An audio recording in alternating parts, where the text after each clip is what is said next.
केंद्रीय राष्ट्रीय श्रमिक शिक्षा एवं विकास बोर्ड के 1987 एवं 2004 के फर्जी भर्ती नियमों का CIC के द्वारा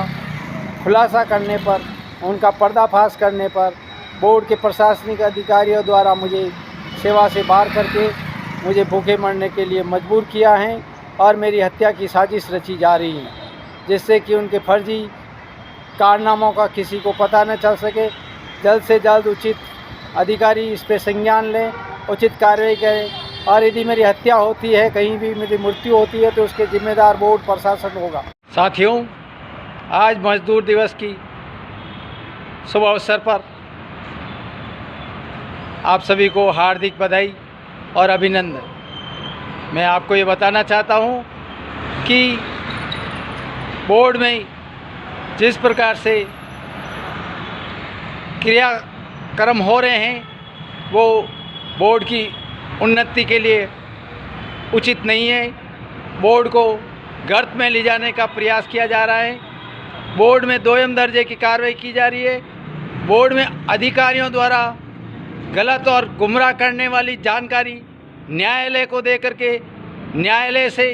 अपने पक्ष में निर्णय ले लिए गए हैं, लेकिन कर्मचारियों के हितों की रक्षा नहीं की गई है और कर्मचारियों को उनके वेतन आयोग द्वारा निर्धारित वेतनमान देने में कोताही बरती है। इस प्रकार से ये कोई घटना आज से नहीं है, ये सदियों से चली आ रही है परंपरा। इस परंपरा का हमें भूरचोर विरोध कर। साथियों, विगत 25 वर्ष की सेवा सहायक निधि पद के उपरांत मुझे 2016 में निम्न श्रेणी लिपिक के पद पर गलत तरीके से स्थानांतरित किया गया, जिसके खिलाफ मैं मेरा केस कैट के अंदर लड़ रहा हूं, लेकिन उन्होंने सही जवाब नहीं दिया और उसके बाद में मुझे उच्च श्रेणी लिपिक बनाया, उसके बाद फिर उच्च श्रेणी लिपिक बनाया, फिर मुझे MACP दिया, जबकि मेरे सारे ड्यूज 2010 में बकाया थे,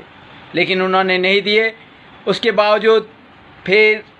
मैंने उनके किसी भी अवैध और अनुचित आदेशों की पालना नहीं की, तो उन्होंने मुझे जानबूझ करके संतोष कुमार सिंह, जो कि जाट समुदाय से हैं और जातीय मानसिकता से गिरा हुआ है और जातिवाद में उलझा हुआ है, इस वजह से उसने मुझे बिना किसी नियमों के अधीन मुझे कार्य मुक्त कर दिया और विगत 3 महीनों से मैं कैट में पुनः मेरी लड़ाई युद्ध स्तर पर लड़ रहा हूं, लेकिन अभी तक उनका जवाब नहीं आया।